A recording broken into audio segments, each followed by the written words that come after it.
Friends good morning, welcome to my YouTube channel. ಎಲ್ಲರೂ ಹೇಗಿದ್ರೆ ನಾನು ಚೆನ್ನಾಗಿದ್ದೀನಿ. ಇವತ್ತು ಮಂಗಳವಾರ ಬೆಳಗ್ಗೆನೇ ಬ್ಲಾಗ್ ಸ್ಟಾರ್ಟ್ ಮಾಡ್ಕೊಳ್ತಿದ್ದೀನಿ. ಇವತ್ತು ಬೆಳಗ್ಗೆ ಎದ್ದು ಏನು ಕೆಲಸ ಮಾಡಿಲ್ಲ ಫ್ರೆಂಡ್ಸ್. ಮನೆ ಸ್ವಲ್ಪ ಕ್ಲೀನ್ ಮಾಡೋದಿತ್ತು, ಸೊ ಹಾಗಾಗಿ ಮನೆ ಕ್ಲೀನ್ ಮಾಡಿಕೊಂಡೆ. ದೇವಸ್ಥಾನ ತೊಳಿಬೇಕಿತ್ತು, ಇವತ್ತು ದೇವ್ರ ಮನೆಯೆಲ್ಲ ಕ್ಲೀನ್ ಮಾಡಬೇಕಿತ್ತು. ಬಟ್ ಇವತ್ತು ಮಂಗಳವಾರ ಹಾಗಾಗಿ ಮಾಡ್ತಿಲ್ಲ, ನಾಳೆ ಮಾಡ್ಕೊಳ್ತೀನಿ. ಬುಧವಾರ ಅದು ನಾಳೆ ಬೆಳಗ್ಗೆನೇ ಆಗಲ್ಲ, ಸೊ ಸಂಜೆನೇ ಮಾಡ್ಕೊಳ್ಳೋದು ನಾಳೆ. ಸೊ ನಿನ್ನೆ ಸೊಪ್ಪು ಸಾರು ಮಾಡಿದ್ನಲ್ಲ, ಮತ್ತು ಬೆಳಗ್ಗೆ ನಾಷ್ಟಕ್ಕೆ ಬಂದು ಪಳೆಯ ರೈಸ್ ಆದರೆ ಮೊಸರನ್ನ ಅದು ಸಮಥಿಂಗ್ ಹಾಕಿದ್ದೆ. ಸೊ ಅದನ್ನೇ ನಾಷ್ಟಕ್ಕೆ ತಿನ್ಕೊಳ್ಳೋಣ ಅಂದ್ಕೊಂಡ್ವಿ. ಸೊ ತಿಂದಿಲ್ಲ, ಯಾಕಂದರೆ ಅದನ್ನು ಬಾಕ್ಸ್ಗೆ ಎತ್ಕೊಂಡು ಹೋಗ್ತಾ ಇದ್ದೀವಿ. ಯಾಕಂದರೆ ರಾತ್ರಿ ಸೊಪ್ಪು ಸಾರು ಮಾಡಿದ್ವಲ್ಲ, ಅದನ್ನು ತಿಂದಿಲ್ಲ. ಇದು ಸೌತೆಕಾಯಿ, ಮೊಟ್ಟೆ, ಬೆಂಡೆಕಾಯಿ ಫ್ರೈ ಮಾಡಿದ್ದೆ, ಮತ್ತು ನಮ್ಮನೇಲಿ ಬೋಂಡ ತಂದಿರಲ್ಲ, ಇದೇ ಜಂಕ್ ಫುಡ್ಸು ಮತ್ತು ಹಣ್ಣುಗಳಿತ್ತಲ್ಲ, ಸೊ ಇದನ್ನೇ ತಿಂದ್ಕೊಂಡು ಹೊಟ್ಟೆ ತುಂಬಿಸ್ಕೊಂಡ್ಬಿಟ್ವಿ ರಾತ್ರಿ. ಸೊ ಹಾಗಾಗಿ ರಾತ್ರಿ ಊಟ ಇಬ್ಬರೂ ಮಾಡಿಲ್ಲ. ಸೊ ಸೊಪ್ಪು ಸಾರು ಬಾಕ್ಸ್ ಎತ್ಕೊಂಡು ಹೋಗೋಣ ಅಂದರೆ ಇರೋದಿಲ್ಲ. ಸೊ ಹಾಗಾಗಿ ಬೆಳಿಗ್ಗೆ ನಾಷ್ಟಕ್ಕೆ ಸೊಪ್ಪು ಸಾರು ತಿನ್ಕೊಂಡ್ವಿ. ಬಾಕ್ಸಿಗೆ ಬಂದು ಮಜ್ಜಿಗೆನ ಎತ್ಕೊಂಡಿದ್ದೀವಿ, ಸೊ ಅದನ್ನೇ ತಿನ್ಕೊಳ್ತೀವಿ. ಸೊ ಮನೆ ಒಂದು ಸ್ವಲ್ಪ ಕ್ಲೀನ್ ಮಾಡಿದ್ದಾಯಿತು. ಸೊ ಫ್ರೆಂಡ್ಸ್, ದೇವಸ್ಥಾನ ನಾಳೆ ಕ್ಲೀನ್ ಮಾಡ್ಕೊಳ್ತೀನಿ ಹೇಳ್ದಂಗೆ. ಸೊ ಈಗ ಟೈಮ್ ಬಂದು 8:45 ಆಗಿದೆ. ಈಗ ನಾಷ್ಟ ಕೂಡ ಆಯಿತು. ಸೊ ಈಗ ರೆಡಿಯಾಗಿ ಹೊರಡೋಣ ಕೆಲಸಕ್ಕೆ, ಬನ್ನಿ ಫ್ರೆಂಡ್ಸ್. ಈಗ ತಾನೇ ಆಫೀಸ್ ಹತ್ರ ಬಂದಿದ್ದೀನಿ. ಈಗ ನಾನು ಶಾರ್ಟ್ಕಟ್ಟಲ್ಲಿ ಬರ್ತೀನಲ್ಲ, ಅಲ್ಲಿ ಒಂದು ದೇವಸ್ಥಾನ ಇದೆ, ದೊಡ್ಡದು ಅಣ್ಣಮ್ಮ ದೇವಸ್ಥಾನ. ಅಲ್ಲಿ ಇವತ್ತು ಬಂದು ಆ ಊರಲ್ಲಿ ಇವತ್ತು ಜಾತ್ರೆ ನಡೀತಾ ಇದೆ. ಸೊ ಹಾಗಾಗಿ ಇಲ್ಲಿ ಅಕ್ಕಪಕ್ಕ ಎಷ್ಟು ದೇವಸ್ಥಾನ ಇದೆಯೋ ಅಲ್ಲೆಲ್ಲ ಪೂಜೆ ಮಾಡ್ತಿದ್ದಾರೆ. ಸೊ ಈಗ ನಮ್ಮ ಆಫೀಸ್ ಹತ್ರ ಒಂದು ದೇವಸ್ಥಾನ ಇದೆಯಲ್ಲ, ಅಲ್ಲಿ ಹೋಗೋಣ ಅಂತ ಅನ್ಕೊಂಡು ಬನ್ನಿ. ಆಫೀಸ್ ಹೋಗಿ ಬ್ಯಾಗ್ ಇಟ್ಟು ನನ್ನ ಕೊಲಿಗೆ ಬರ್ತಾರ ಕೇಳ್ಕೊಂಡು ಆಮೇಲೆ ದೇವಸ್ಥಾನಕ್ಕೆ ಹೋಗಿ ಬರೋಣ. ಸೊ ಫ್ರೆಂಡ್ಸ್, ಇವತ್ತು ಬಂದು ಸ್ನ್ಯಾಕ್ಸ್ ಥರ ಬಂದು ಬಾಳೆಹಣ್ಣಿತ್ತು ಮನೇಲಿ ಅಂದ್ಬಿಟ್ಟು ರಸಾಯನ ಮಾಡ್ಕೊಂಡು ಹೋಗಿದ್ದೆ. ತುಂಬ ಚೆನ್ನಾಗಿತ್ತು. ಆದರೆ ರಸಾಯನಕ್ಕೆ ಅವಲಕ್ಕಿ ಮತ್ತು ತೆಂಗಿನಕಾಯಿ ಹಾಕಿರಲಿಲ್ಲ, ಅವಲಕ್ಕಿ ಮನೇಲಿ ಇರಲಿಲ್ಲ ಅಂತ. ಸೊ ನೆಕ್ಸ್ಟ್ ಟೈಮು ಅವಲಕ್ಕಿ ತೆಂಗಿನಕಾಯಿ ಎಲ್ಲ ಹಾಕಿ ಮಾಡ್ತೀನಿ. ತುಂಬ ಚೆನ್ನಾಗಿರುತ್ತೆ ಫ್ರೆಂಡ್ಸ್. ರಸಾಯನ ನನಗಂತೂ ತುಂಬ ಇಷ್ಟ. ಅದ್ರ ಜೊತೆ ನನ್ನ ಕೊಲಿಗೆ ಬೇರೆ ನನಗೆ ಚಪಾತಿ ಮತ್ತು ತೊಂಡೆಕಾಯಿ ಪಲ್ಯ ಇಷ್ಟ ಅಲ್ವಾ ಅಂತ ಅದನ್ನು ತಂದುಕೊಟ್ರು. ಸೊ ಅದನ್ನು ಸೈಡ್ಗಿಟ್ಟೆ ತಿನ್ನೋದಕ್ಕೆ ಹೋಗಲಿಲ್ಲ. ಆಮೇಲೆ ಇನ್ನೊಬ್ಬರು ಬಂದ್ಬಿಟ್ಟು ಸೊಪ್ಪು ತಂದಿದ್ರು ಬಸ್ಸಾರ್ದು, ಅದು ಕೂಡ ತಿನ್ಕೊಂಡ್ವಿ. ಆಮೇಲೆ ಇನ್ನೊಬ್ಬರು ಕೊಲಿಗೆ ಬಂದುಬಿಟ್ಟು ಅವರು ದೇವಸ್ಥಾನಕ್ಕೆ ಹೋಗಿದ್ರು, ಅವರು ಪ್ರಸಾದ ತಂದುಕೊಟ್ರು. ಇದು ಲಡ್ಡು ಮತ್ತು ಇದು ಏನು ಪ್ರಸಾದನೋ ಗೊತ್ತಿಲ್ಲ, ಇದೊಂಥರ ಡಿಫ್ರೆಂಟ್ ಆಗಿತ್ತು. ಅವ್ರು ಹೋಗಿ ದೇವಸ್ಥಾನದಲ್ಲಿ ಸ್ವೀಟು ಮತ್ತು ಖಾರ ಎರಡು ಕೊಡ್ತಾರಂತೆ. ಆಮೇಲೆ ಇನ್ನೊಬ್ಬರು ಬಂದು ಈ ಥರ ಕಜ್ಜಾಯ ತಂದಿದ್ರು. ಸೊ ಫ್ರೆಂಡ್ಸ್, ಈಗ ಟೈಮ್ ಬಂದು 11:45 ಆಗಿದೆ. ಬ್ರೇಕ್ ಹೋಗ್ತಾ ಇದ್ದೀವಿ. ಟೀ ಕಾಫಿ ಕುಡಿಯೋರು ಯಾರೂ ಬಂದಿಲ್ಲ ಇವತ್ತು. ಸೊ ನೋಡಬೇಕು, ಹೋಗಿ ಸುಮ್ಮನೆ ಅಲ್ಲಿ ಹೊರಗಡೆ ಚೇರ್ಸ್ ಹಾಕಿದ್ದಾರೆ. ಸೊ ನೋಡಿ, ಅಲ್ಲಿ ಚೇರ್ಸ್ ಹಾಕಿದಾರಲ್ವ, ಅಲ್ಲಿ ಹೋಗಿ ಕುತ್ಕೊಂಡು ಬರ್ತೀವಿ ಅಷ್ಟೇ. ಅಲ್ಲಿ ನಿನ್ನೆ ಅಣ್ಣಮ್ಮ ಎಲ್ಲ ಕೂರಿಸಿದ್ರು ಫ್ರೆಂಡ್ಸ್, ಆದರೆ ಹೋಗಲೇ ಇಲ್ಲ. ಸೊ ನಾನು ಕೊಲೀಗ್ಸ್ ಹೋಗ್ತೀನಿ ಅಂದ್ಕೊಂಡು ಅವರು ಹೋಗಿರಲಿಲ್ಲ. ಇವತ್ತಿದ್ದರೆ ಇವತ್ತು ಹೋಗ್ಬೋದಿತ್ತು, ಬಟ್ ಇವತ್ತಿಲ್ಲ. ಸೊ ಬನ್ನಿ ಹೋಗೋಣ, ಹೋಗಿ ಟೀ ಕುತ್ಕೊಂಡು ಬರೋಣ. ಇವತ್ತು ಟೀ ಕುಡಿಯೋರು ಬಂದಿಲ್ಲ, ಹಾಲು ಕುಡಿಯೋರು ಬಂದಿಲ್ಲ. ಸೊ ನಮ್ಮ ಗ್ಯಾಂಗಲ್ಲಿ ಇಬ್ಬರು ಇರ್ತಾಯಿದ್ರು ಯಾವಾಗಲೂ. ಒಬ್ಬರು ಟೀ ತೊಗೊಳ್ತಾಯಿದ್ರು ರೆಗ್ಯುಲರಾಗಿ, ಇನ್ನೊಬ್ಬರು ಹಾಲು ತೊಗೊಳ್ತಾಯಿದ್ರು. ಅವರಿಬ್ಬರು ಬಂದಿಲ್ಲ. ಹೋಗಿ ಇಲ್ಲೇ ಚೇರ್ಸ್ ಹಾಕಿದಾರಲ್ಲ, ಇಲ್ಲಿ ಕುತ್ಕೊಂಡು ಹೋಗೋಣ ಫ್ರೆಂಡ್ಸ್.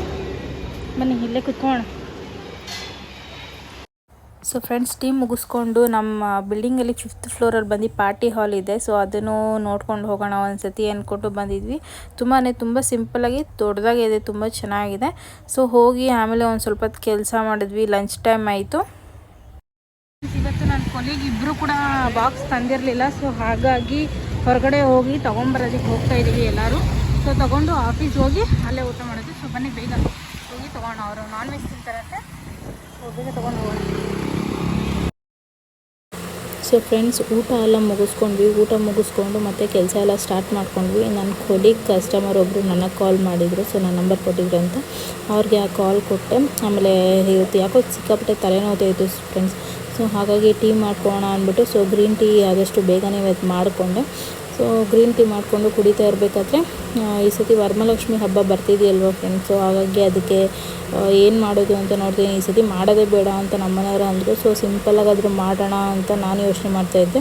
ಸ್ವಲ್ಪ ಆನ್ಲೈನಲ್ಲಿ ಕಮ್ಮಿಗಿರೋದು ಸ್ಯಾರೀಸ್ ಯಾವುದಾದ್ರು ನೋಡೋಣ ಮಾಡೋಣ ಅಂತ ಅಂದ್ಕೊಳ್ತಾ ಇದ್ದೀನಿ. ಆಮೇಲೆ ಒಂದು ಸತಿ ಸ್ಯಾರಿನೂ ಬೇಡ, ಸುಮ್ಮನೆ ಬ್ಲೌಸ್ ಪೀಸ್ ಇಟ್ಬಿಟ್ಟು ಮಾಡೋಣ, ಸಿಂಪಲ್ಲಾಗಿ ಮಾಡೋಣ, ತುಂಬ ಸಿಂಪಲ್ಲಾಗಿ ಅಂದ್ಕೊಂಡು ನೋಡೋಣ ಏನು ಮಾಡೋದು ಅಂತ ಗೊತ್ತಾಗ್ತಾಯಿಲ್ಲ. ಆನ್ಲೈನೆಲ್ಲ ತುಂಬ ಸರ್ಚ್ ಮಾಡ್ತಿದ್ದೆ ನಾನು. ಸೊ ಸಿಗ್ತಾ ಇರಲಿಲ್ಲ. ಇನ್ಸ್ಟಾಗ್ರಾಮಲ್ಲೆಲ್ಲ ಹಾಕ್ತಾಯಿದ್ರು 700 ರುಪೀಸ್ಗೆ ಕಾಸ್ಟ್ಲಿ ಸ್ಯಾರಿ ಚೆನ್ನಾಗಿದೆ ಇದು ಅಂತ. ನೋಡಿ, ಇದು ಸ್ಯಾರಿ ಬಂದುಬಿಟ್ಟು 700 ರುಪೀಸ್ ಅಷ್ಟೇ ಅಂದರೆ ತುಂಬ ಚೆನ್ನಾಗಿದೆ. ಬಟ್ ಮೀಶೋದಲ್ಲಿ ಹುಡುಕಿದ್ರೆ ನನಗೆ ಸಿಕ್ಕಲಿಲ್ಲ. ಸೊ ನೋಡೋಣ. ಈಗ ಟೈಮ್ ಆಗಿದೆ, ಕರೆಕ್ಟಾಗಿ 5:15 ಆಗಿದೆ. ಸೊ ನೋಡಿ, ಈ ಕಡೆ ಎಲ್ಲ ಏನೋ ಹಬ್ಬ ಜಾತ್ರೆ ಥರ ನಡೀತಾ ಇದೆ. ತುಂಬ ಟ್ರಾಫಿಕ್ ಇದೆ ಅಂತಂದ್ರು ಮಧ್ಯಾಹ್ನ ತಾನೇ. ಸೊ ಈಗ ಗಾಡಿ ಹತ್ರ ಬಂದಿದ್ದೀನಿ, ಹೋಗೋಣ ಫ್ರೆಂಡ್ಸ್. ನಾಳೆ ದೇವ್ರ ಮನೆ ಎಲ್ಲ ಕ್ಲೀನ್ ಮಾಡಬೇಕು ಅಂತ ಹೇಳ್ತಾಳೆ. ಸೊ ಇವತ್ತು ರಾತ್ರಿನೇ ಹೋಗಿ ಮುಕ್ಕಾಲು ಭಾಗ ಮನೆಯೆಲ್ಲ ಕ್ಲೀನ್ ಮಾಡ್ಕೊಂಬಿಡ್ತೀನಿ. ಆ್ಯಂಡ್ ಸೋಫಾ ಕವರ್, ಬಟ್ಟೆ ಕವರ್ ಅದೆಲ್ಲ ಒಗೆದಿಕ್ಕೆ ಹಾಕಬೇಕು, ಎಲ್ಲ ಇವತ್ತೇ ಮಾಡ್ಕೊಂಬಿಡ್ತೀನಿ. ಬೆಳಿಗ್ಗೆ ಎದ್ದು ಸುಮ್ಮನೆ ಮನೆ ಒರೆಸಿ ಆಮೇಲೆ ರೆಡಿಯಾಗಿ ದೇವಸ್ಥಾನ ಕ್ಲೀನ್ ಮಾಡೋದು ಈ ಥರ ಇಟ್ಕೊತೀನಿ. ಸೊ ಆವಾಗ ನನಗೆ ಯೂಸ್ಫುಲ್ ಆಗುತ್ತೆ. ಇನ್ನು ನಾಳೆ ಸಾಯಂಕಾಲ ಅಂದರೆ ತುಂಬ ಲೇಟ್ ಆಗುತ್ತೆ. ಸೊ ಬನ್ನಿ ಈಗ ಬೇಗ ಹೋಗಿ ಕೆಲಸ ಸ್ಟಾರ್ಟ್ ಮಾಡ್ಕೊಂಡು ಫ್ರೆಂಡ್ಸ್. ಮನೆಗೆ ಬಂದು ಇನ್ನೂ ಬೆಳಕಿತ್ತು ಅಂತ ಮನೆಯೆಲ್ಲ ಕ್ಲೀನ್ ಮಾಡಿ ಒರೆಸ್ಕೊಂಡ್ಬಿಟ್ಟೆ. ಆಮೇಲೆ ಇನ್ನೂ ಸ್ವಲ್ಪ ಮನೆ ಕ್ಲೀನ್ ಮಾಡೋದಿತ್ತು, ಅದೆಲ್ಲ ಕ್ಲೀನ್ ಮಾಡಿ ಫ್ರೆಶ್ ಅಪ್ ಆಗಿ ಅದಕ್ಕೂ ಮುಂಚೆ ಬೆಡ್ ಮೇಲೆ, ಸೋಫಾ ಮೇಲೆ, ದಿವಾನ ಮೇಲೆ ಇದ್ದಿದ್ದೆಲ್ಲ ಒಗೆಯೋದಕ್ಕಾಗ್ತೆ. ಸೊ ಅಂತೂ ಇಂತೂ ಮನೆಯೆಲ್ಲ ಫುಲ್ಲು ನೀಟಾಗಿದೆ. ಈಗ ಅಡುಗೆ ಏನು ಮಾಡ್ತಾಯಿಲ್ಲ, ಯಾಕಂದರೆ ಸಿಕ್ಕಾಪಟ್ಟೆ ಟಯರ್ಡ್ ಆಗಿದ್ದೀನಿ. ಈಗ ಟೈಮ್ ಬಂದು 8:30 ಆಗಿದೆ. ಇಷ್ಟೊತ್ತಾಯಿತು ನಾನೆಲ್ಲ ಕ್ಲೀನ್ ಮಾಡೋಷ್ಟರಲ್ಲಿ. ಸೊ ಈಗ ನಮ್ಮ ಮನೆಯವರು ಹೊರಗಡೆಯಿಂದನೇ ಊಟ ತರಿಸ್ತೀನಿ ಅಂತ ಹೇಳಿದರು. ಸೊ ಇಂಥ ಟೈಮ್ ಅಂದರೆ ಅವರು ಸ್ವಲ್ಪ ಅಡ್ಜಸ್ಟ್ ಮಾಡ್ಕೊಳ್ತಾರೆ. ಏನು ಬೆಳಗ್ಗೆಯಿಂದ ಕೆಲಸ ಮಾಡ್ತಾನೆ ಇರ್ತೀನಿ, ಕಂಟಿನ್ಯೂಸ್ ಮಾಡ್ತಾನೆ ಇದ್ದೆ. ಸೊ ಅವರು ನೋಡ್ತಾನೆ ಇದ್ರು. ಸೊ ಹಾಗಾಗಿ ಬಿಡು ಹೊರಗಡೆ ತರಿಸ್ತೀನಿ, ಬೇಡ ಏನು ಮಾಡಬೇಡ ಅಂತಂದರು. ಸೊ ಹಾಗಾಗಿ ಈಗ ಸೇಬ್ ತಿಂತಾ ಇದ್ದೀನಿ. ಇದು ಮರ್ಸೇಬು ಮೊನ್ನೆ ಸ್ಟಾರ್ ಮಾರ್ಕೆಟಿಂಗ್ ಅಂತಂದ್ರಲ್ಲ. ಸೊ ಇನ್ನೂ ಅದು ಆರ್ಡ್ರ್ ಬರೋಕ್ಕೆ ಇನ್ನೊಂದು 20 ನಿಮಿಷ ಆಗುತ್ತೆ. ಸೊ ಅಷ್ಟರಲ್ಲಿ ಸೇಬ್ ತಿನ್ಕೋಣ ಅಂತ ಸಿಕ್ಕಾಪಟ್ಟೆ ಟಯರ್ಡ್ ಆಗಿದೆ. ಬೆಳಗ್ಗೆ ಹೊತ್ತು 6:15 ಹಂಗೆ ಎದ್ದೊಳ್ತೀನಿ. ಎದ್ದಾಗಿಂದ ನಾಷ್ಟ ಮಾಡು, ಬಾಕ್ಸ್ ಮಾಡು, ಮತ್ತು ಕೆಲಸ ಹೋಗು, ಅಲ್ಲಿ ಮಾಡು, ಮತ್ತೆ ಬಂದಿದ ತಕ್ಷಣ ಇಲ್ಲಿ ಕೆಲಸ, ಸಿಕ್ಕಾಪಟ್ಟೆ ಟಯರ್ಡ್ ಆಗೋಯ್ತು. ನನಗಂತೂ ಇವತ್ತಾಗಲಿಲ್ಲ. ಸೊ ಸುಸ್ತಾಗಿದೆ. ಊಟ ಬರೋವರೆಗೂ ಇದನ್ನು ತಿನ್ಕೋಣ, ಆಮೇಲೆ ಮುಂದಿನ ಕೆಲಸ ನೋಡೋಣ. ಇವತ್ತು ರಾತ್ರಿನೇ ಮನೆಯೆಲ್ಲ ಕ್ಲೀನ್ ಮಾಡ್ತೀನಿ. ಡೈಲಿ ಮಾಡ್ತೀನಿ. ಅಡುಗೆ ಮಾಡಿದರೆ ಗ್ಯಾಸ್ ಎಲ್ಲ ಒರೆಸೋದು ಅದೆಲ್ಲ. ಸೊ ಈಗ ಗ್ಯಾಸ್ ಎಲ್ಲ ಊಟ ತಿಂದಾದ್ಮೇಲೆ ಪಾತ್ರೆ ಎಲ್ಲ ತೊಳೆದು ಗ್ಯಾಸ್ ಎಲ್ಲ ಒರೆಸಿ ಮಲ್ಕೊಳ್ತೀನಿ. ಬೆಳಗ್ಗೆ ಆದಷ್ಟು ಬೇಗ ಎದ್ದು ನಾನು ದೇವ್ರ ಸಾಮಾನೆಲ್ಲ ಕ್ಲೀನ್ ಮಾಡಬೇಕು ಅಂದ್ಕೊಂಡು ನೋಡೋಣ. ಇವತ್ತು ತುಂಬ ಟಯರ್ಡ್ ಆಗಿದೆಯಲ್ಲ, ಬೆಳಗ್ಗೆ ಎದ್ದೊಳಕ್ಕೆ ಆಗುತ್ತೋ ಇಲ್ವೋ ಗೊತ್ತಿಲ್ಲ. ಸೊ ನೋಡೋಣ, ಆದಷ್ಟು ಟ್ರೈ ಮಾಡ್ತೀನಿ ಬೆಳಗ್ಗೆ ಬೇಗ ಎದ್ದು ದೇವ್ರ ಮನೆ ಕ್ಲೀನ್ ಮಾಡೋದಕ್ಕೆ. ಸೊ ಬನ್ನಿ ಈಗ. ಸೊ ಫ್ರೆಂಡ್ಸ್, ನಾವೇನಾದರೂ ಹೊರಗಡೆ ಊಟ ತರಿಸ್ಬೇಕು ಅಂದರೆ ವೆಜ್ ಅಂತೂ ನಾವು ತುಂಬ ಕಡಿಮೆ ತಿನ್ನೋದು. ಸೊ ನಾನ್ ವೆಜ್ ತರಿಸಿದ್ರು ನಮ್ಮ ಮನೆಯವರು ಮಟನ್ ಬಿರಿಯಾನಿ, ಇದನ್ನೇ ತಿನ್ಕೋಣ ಅಂತ ಇವತ್ತು ರಾತ್ರಿಗೆ. ಫ್ರೆಂಡ್ಸ್, ಈ ವ್ಲಾಗ್ ಇಷ್ಟ. ಈ ವ್ಲಾಗ್ ಇಲ್ಲಿಗೆ ಎಂಡ್ ಮಾಡ್ತಿದ್ದೀನಿ. ಯಾರ್ಯಾರೆಲ್ಲ ವಿಡಿಯೋ ನೋಡ್ತೀರೋ ಪ್ಲೀಸ್ ಸಬ್ಸ್ಕ್ರೈಬ್ ಮಾಡಿ, ಲೈಕ್ ಮಾಡಿ, ಶೇರ್ ಮಾಡಿ, ಹಾಗೆ ಕಮೆಂಟ್ ಮಾಡಿ. ಮತ್ತು ಇಲ್ಲಿವರೆಗೂ ವಿಡಿಯೋ ನೋಡ್ಕೊಂಡು ಸಪೋರ್ಟ್ ಮಾಡ್ತಿರೋರಿಗೆಲ್ಲರಿಗೂ ಥ್ಯಾಂಕ್ ಯು ಸೋ ಮಚ್.